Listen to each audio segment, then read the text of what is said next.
Right now, we head to the Minnesota 8th. Representative Jennifer Schultz has been representing District 7A in the Duluth area for a while. She has made the decision. She is running against Pete Stauber in Minnesota 8. She's kind enough today to join us to talk about her decision and her campaign. Representative, thank you very much. I appreciate the time.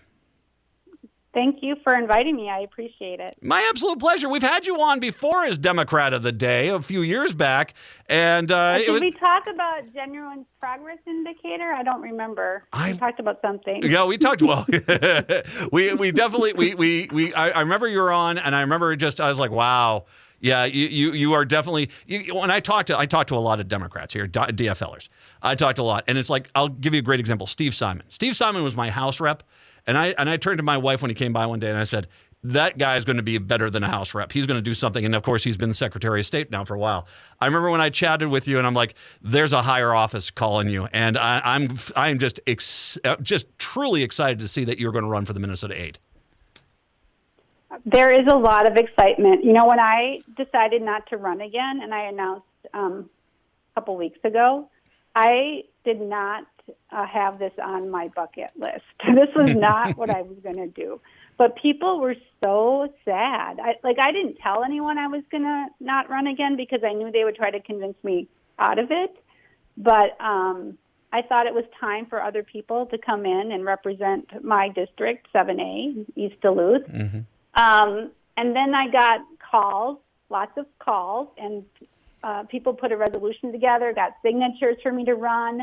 I was talking to a group of farmers, and they were not in my district, and they were asking me to run against Stauber. And then labor started calling me, and I have a 100% AFL-CIO voting record. I've been always pro-labor. And I thought, oh, my goodness, if I know I have the Democrats, I have the farmers, and I have labor. I have the D, the S, and the L, and that's a hat trick. I thought, if I have this much support, I can do it. But, you know, running for Congress is a big deal. Oh, yeah. And nobody wanted to do it. We did not have a candidate. There is another candidate, and I will be meeting with him soon. But you have to raise a lot of money. It's really unfortunate that we have so much dark money and independent expenditures in races. And I think that scares a lot of people, that how much money you have to raise. And I want, the DCCC, I haven't even sat down with them yet or gone to D.C. to talk to them about this race. But to be a serious, viable candidate, I have to raise a significant amount of money early, like this week. And I just announced on Monday. So I like to do grassroots, and this is truly grassroots because I'm busy in the legislature right now putting together Health and Human Service omnibus bills. And I'm working on an incredible package right now for Minnesota, getting a lot done, and I want to do that in D.C. And so my people that know me, everyone is calling right now to donate on my website. And my website is Jen, Jen, Schultz, SCHULTZ, 4FOR, Congress.com. So Jen Schultz for Congress.com. Everyone needs to donate as much as they can. Any donation will help. And if I can raise enough money this week, I will be a serious candidate and I will get national attention and we will flip this district. And I should remind your audience that the Congressional District 8 has been blue, DFL, for 70 of the last 76 years. It is a winnable district and we should not write it off at all because I work really hard, and I can beat the opponent, who's Pete Stauber. By the way, we should just a few things I'm going to mention here to follow up on some things you said. First of all, as the representative is retiring this year from the Minnesota House, she is the committee chair for the Human Services Finance and Policy Committee. That's why she's writing that bill, as well as the other committees. And the district itself, you said it. The district is part of the Twin Cities Metro now. It goes all the way down to the Twin Cities Metro. It now encompasses a good chunk of northern Minnesota, way out to the west. Just the driving alone is going to be an astronomical cost. It has to. This is one of those things where this is a district where the size of the district can absorb out and every donation you got real fast. So I mean, this is something we definitely need to help out with. let me go back to your current committee assignments. Usually at this point, if I'm doing a Democrat of the Day who's running for re-election for that same seat, we'll talk about things that they want to do. Let's talk about your specific experiences in the Minnesota House and how you feel they would help you in representing the Minnesota 8th District. So Minnesota is the first state on passing legislation to fix what is called the family glitch. And this is part of the Affordable Care Act that they defined affordability of a person's health insurance from their employer based on single coverage. So if you had single coverage and it was less than 9.8% of your income, you're fine. But if it was higher, you would be eligible to go on the exchange on MNsure and get subsidies to buy coverage. Well, most people have family coverage, and affordability only considers the affordability of single coverage. And family coverage, as most people know, is much more expensive. So in last year, I got this correction in our HHS omnibus bill. So anybody who's paying more than 9.8% of their income for family coverage through their employer is eligible to buy Minnesota Care program. And it's much cheaper, and it's an excellent program. We've had it for 30 years in the state. So Minnesota is the first state to do this. And this is basically a public option. You're opening up Minnesota Care to individuals who get employer-sponsored coverage, but it's too expensive. So they're eligible now to buy Minnesota Care. Mm-hmm. Republicans in the Senate supported it and voted it. They voted for the omnibus bill off the floor with this provision in there. So they essentially voted for a public option. So Minnesota also has a public option. And right now I'm working to expand that, to do a study to make the public option viable for people who can't get affordable coverage elsewhere in the state. And I want to take that to Washington. So I'm doing many, many, many things we've done. We had a historic HHS bill last year. We spent a lot of the federal dollars on home and community-based services for older adults, vulnerable adults. I passed legislation with bipartisan support to close some corporate tax loopholes, brought in millions extra revenue, and Republicans supported it. But I have been working across the aisle, not just with Republicans, but with our new Republicans and with our independents in the legislature to get things done. And I want to be able to take that to D.C. and show them how you can work across the aisle to solve problems and work on things where we agree on. And I think there's a lot of agreement when you have these personal conversations and relationships with your fellow elected officials, you can get a lot done. And I think all people down at the Capitol trust me on health care reform. And that's why they support provisions I bring forward. And I'm going to bring something hopefully really amazing forward soon that I can share with you next week. But there's other things. For example, I'm working on a biosimilar bill. So biosimilars are like the generics of biologics. And these drugs are very expensive, but necessary for people's health.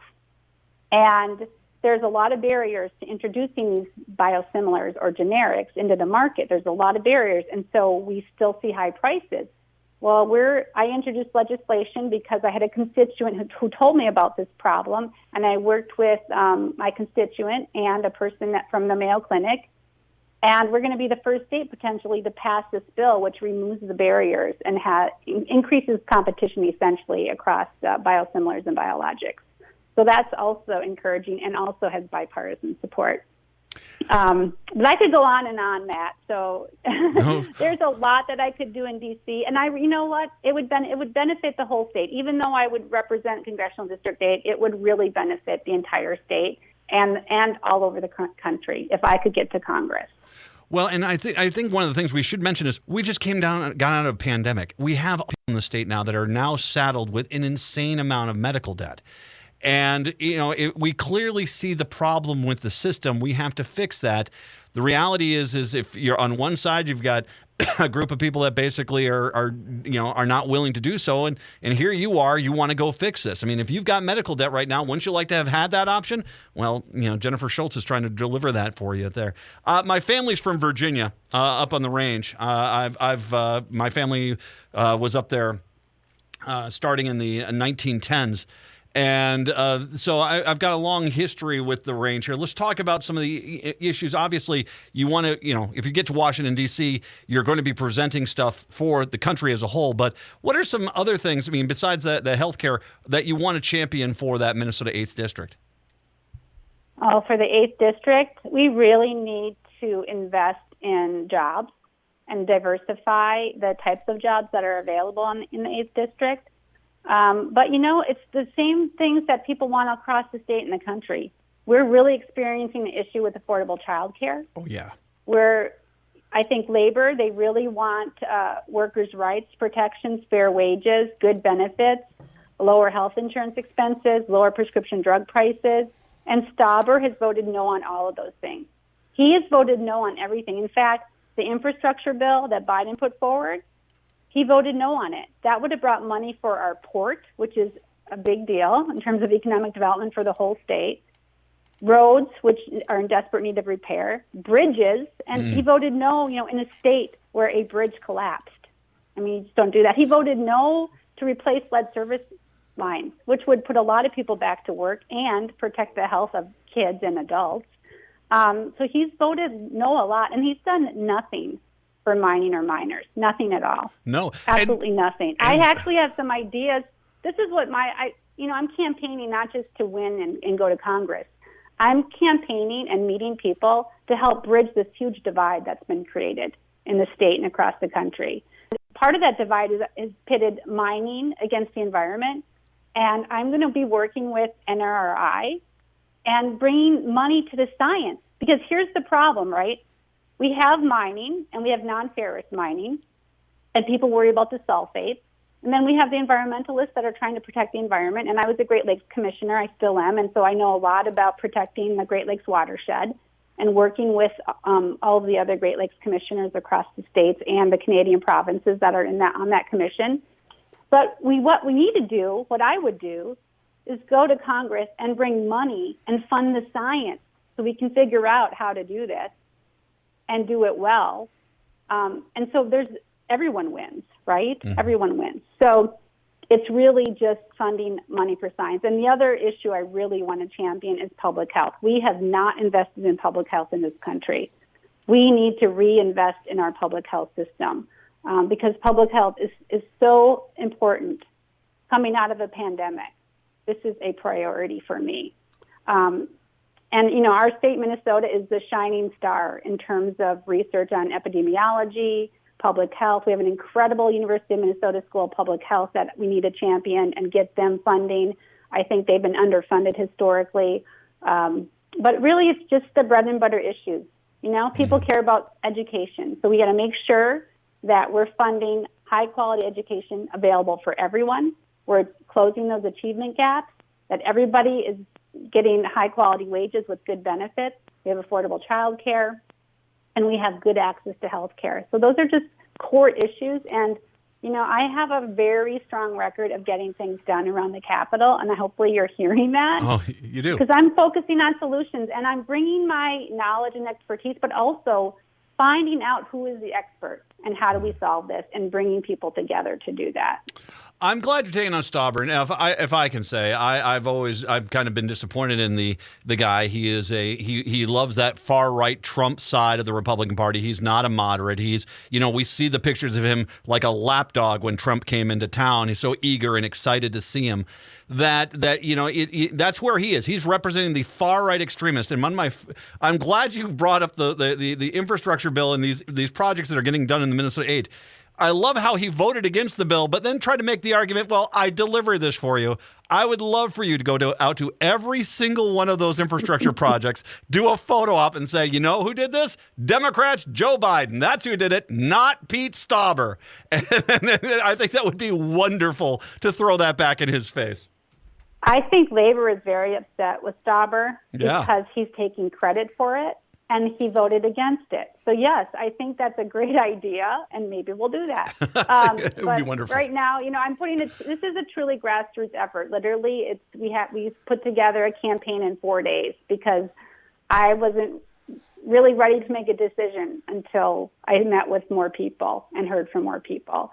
And so I need a really big team I need everyone to help get me to Congress, really, so we can invest in our people. Because if we invest in people, we all do better.